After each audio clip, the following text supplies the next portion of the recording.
Asal muasal Sungai Balangtieng. Mana dia? Oke.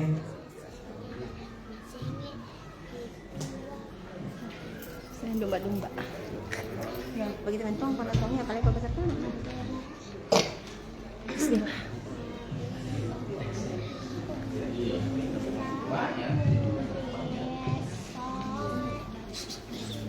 Jangan ribut nak, jangan ribut nak. Oke, Dia. Halo Dia, selamat pagi. Pagi. Oke, Dia sarapan tadi? Sudah sarapan? Iya. Oke, Dia, saya penasaran sama bajunya Dia. Ini sengaja dirobek memang atau bagaimana? Sengaja dirobek. Oh, sengaja. Oke, kita tanya-tanya dulu Dia. Dia sebelumnya selain lomba bertutur, dia pernah ikut lomba apa? Menulis surat Wah, kerennya di mana ikut lomba itu? di Bulukumba. Oh, di Bulukumba. Oke, dia hobinya apa? Membaca atau menyanyi? Main bola. Oh, main bola. Seperti Pratama Arhan. Siapa pemain bola andalannya? Ronaldo. Ya, Ronaldo tahu. Semoga dia bisa pergi nonton langsung Ronaldo. Amin. Amin. Oke, kita persilahkan dia. Semoga dia bisa menampilkan yang terbaik. Datang sama siapa di hari ini? Orang tua sama bu guru. Oke, dan banyak tahu supporternya. Semoga dia bisa menampilkan yang terbaik untuk orang tuanya, untuk gurunya, sekolahnya, dan kecamatannya tentunya. Oke, inilah penampilan dari Ahmad Dia Alfian dengan judul cerita Asal Muasal Sungai Balangtieng. Assalamualaikum warahmatullahi wabarakatuh. Waalaikumsalam warahmatullahi wabarakatuh. Halo teman-teman. Halo.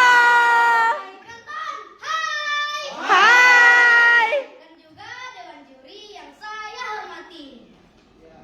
Sungai Balangtieng terletak di Kabupaten Bulukumba, Sulawesi Selatan, yang airnya mengalir hingga saat ini dan menjadi sungai terpanjang di Kabupaten Bulukumba.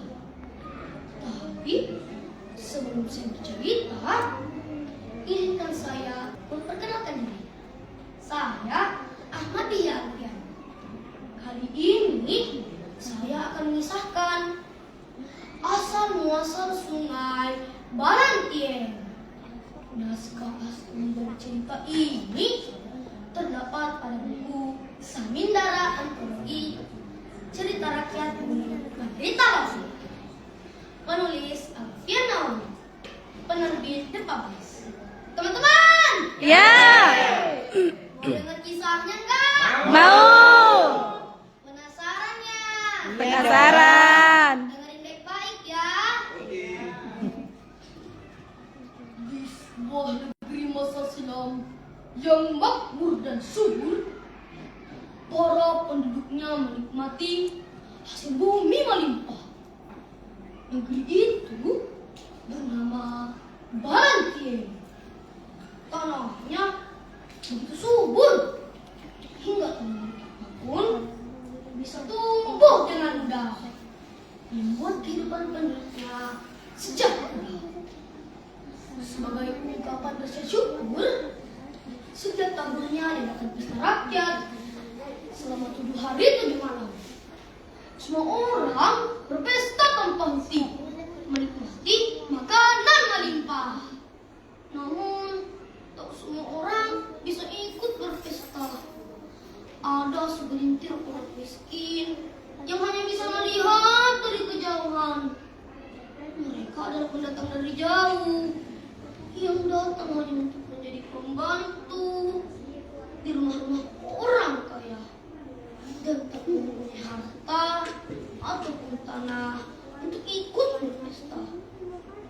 Suatu hari, pesta rakyat kembali digelar. Pada hari ke-7, di tengah keramaian, muncullah seorang bocah lelaki berpakaian jubah camping, terlihat kurus dan sangat lemah. Tak ada yang bisa mengenal dan tak tahu dari mana ia berasal.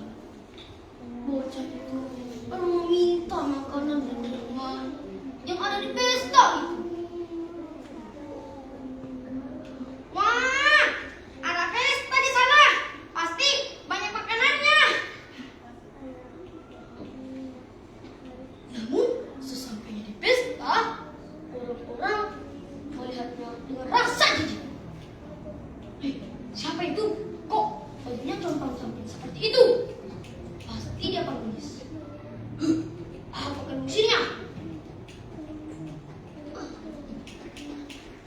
Tuan, kasih panikan bantuan. Hamba datang dari jauh dan sangat lapar, Tuan. Berikanlah hamba sesuap makanan dan seteguk air, Tuan. Hei kau, bocah pengemis, pergi dari sini. Semua makanan yang ada di sini tidak layak untuk orang sepertimu. Tapi saya sangat lapar, Tuan. Koneklah, berikan saya sesuap makanan dan seteguk air. Pergi, pergi. Kau pulang pergi dari sini. Dengan langkah lemah, ia lalu pergi dari pesta itu, memegangi perutnya yang amat kosong. Di tengah perjalanannya, ia menemukan sebuah bukit kecil di pinggiran kampung. Ia lalu mengetuk ibunya.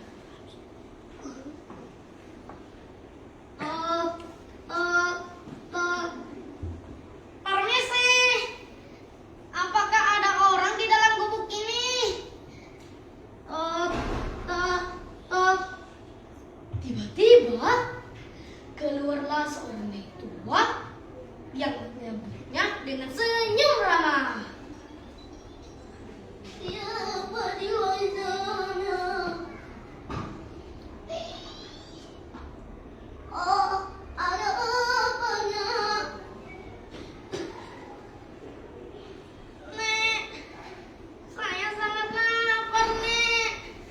Berikanlah saya sesuap makanan dan seteguk air, Nek. Maafkanlah, Nak. Aku tidak punya banyak. Tetapi apapun yang kupunya akan kuberikan untukmu. Bocah itu lalu disuguhi sepiring nasi dan lauk sederhana. Ia pun makan dengan lahap.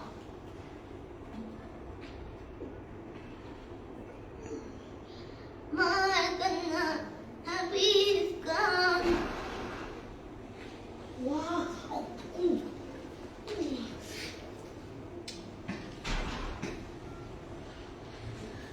Wah, terima kasih, Nek. Semoga Tuhan membalas kebaikanmu. Sebelum pergi, bocah itu berpesan kepada nenek itu. Nek, jika nenek nanti mendengar suara gemuruh di luar rumah, ambillah handuk dan naik ke atas lesung. Jangan lupa juga sampaikan pesan ini kepada orang miskin lainnya. Sang nenek lalu tertegun diam. Sebelum sempat bertanya, bocah itu menghilang begitu saja. Sementara itu, pesta rakyat semakin meriah. Bocah itu kembali ke pesta itu dengan membawa sebatang lidi dan menancapkannya ke tanah. Ia lalu menentang anak-anak yang ada di pesta itu. Hei kalian semua! Siapapun yang bisa mencabut lidi ini, aku akan menjadi buraknya. Tetapi jika tak ada yang bisa mencabut lidi ini, semua makanan yang ada di sini akan menjadi milikku. Semua bocah tahu tertawa mereka. Lucu sekali, itu karena sebatang lidi. Pasti saja udah dicabut. Agli. Namun saat mencabutnya, tak ada yang berhasil.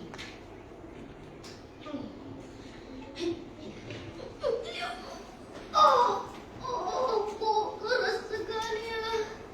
Itu kan hanya sebatang lidi.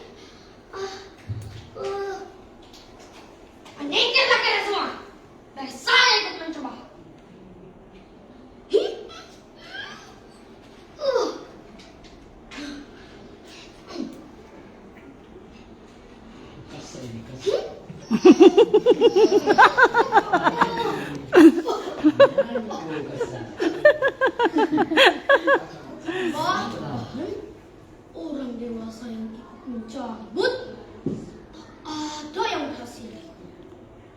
Bocah itu lalu berkata dengan lantang, "Ketahuilah, ini adalah hukuman bagi kalian. Kalian mempunyai kehidupan mewah, tapi menelantarkan orang miskin." Bocah itu lalu mencabut lidi itu dengan sangat mudah.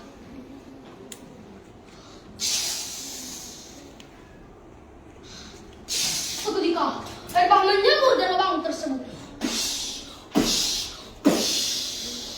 Insya Allah. Semua orang berhamburan ketakutan. Ayo, ayo, cepat-cepat! Lari, lari, banjir! Naik ke atas gunung! Namun, tak ada yang bisa selamat. Hanya nenek tua dan orang-orang miskin lainnya yang selamat. Berkat menaiki lesung dan mendayung dengan alur.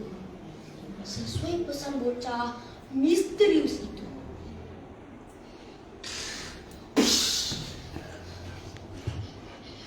Ayo semua, naik ke gunung masing-masing sebelum banjir menghantam kalian. Cepat! Teriak sang Tertegun nenek semua juga. saat terdengar suara gamelan.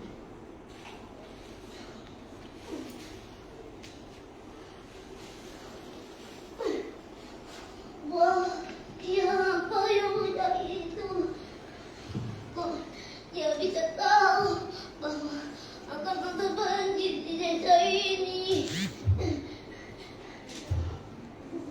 Banjir berlangsung selama 7 hari 7 malam. Air bah yang dahsyat itu kemudian menutup sungai panjang dan berkelok seperti ular. Sungai itu pun kini dikenal sebagai Sungai Balantien yang terletak di Kabupaten Bulukumba, Sulawesi Selatan. Teman-teman, Ya. dari kisah ini kita belajar bahwa kesombongan dan ketamakan akan Ini membawa baru juri. Seksama. tapi kebaikan dan kemurahan hati akan membawa keselamatan.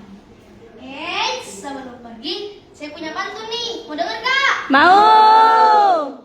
Bilang cakep ya. Oke. Sungai bukan tempat sembarangan. Cakep. Bukan tong sampah atau tempat buangan. Cakep. Balantien indah bila dijaga.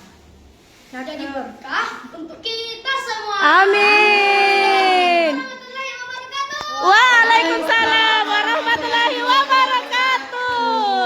Itulah penampilannya dia yang sangat energik. Dia boleh kembali ke sini sebentar. Oke, mana lidinya dia? Dia dapat sih lidinya. Iya. Iya, dia kembali ke sini. Oke. Oke, dia kakak mau tanya dulu. Dia sudah pernah lihat Sungai Balantien kah? Sudah. Sudah, sedari pakai mandi-mandi di sana. Belum. Nanti dia datang mandi-mandi nah, panggil kak juga. Oke, selanjutnya kita mendengarkan dulu komentar atas penampilan dia hari ini. Silakan Dewan Juri.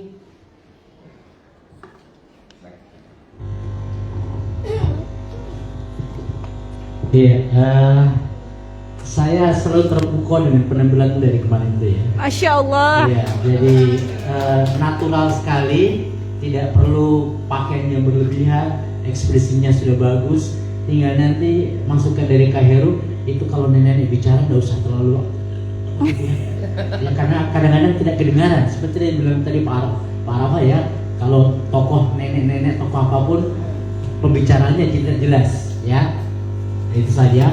Kemudian masukkan yang kedua, satu semua di sini ya. Ya. Oke. Tempomu bagus sekali. Jadi Masya Allah. perpindahan antara satu adegan dengan adegan lain itu Masya Allah. kamu sabar. Ya. Ada. Kayak tadi ketika pesta, tiba-tiba wajahmu itu gembira. Ketika datang ke si miskin, dia wajib menjadi sedih. Jadi cocok sekali antara perpindahan situasinya tadi. Juga kamu sabar, temponya juga pelan, dan terburu-buru. Yang pasti menurut Ki Heru bagus sekali. Masya Allah. Oke, terima kasih Kak Heru komentarnya. Dia puas sama penampilannya? Alhamdulillah. Alhamdulillah puas.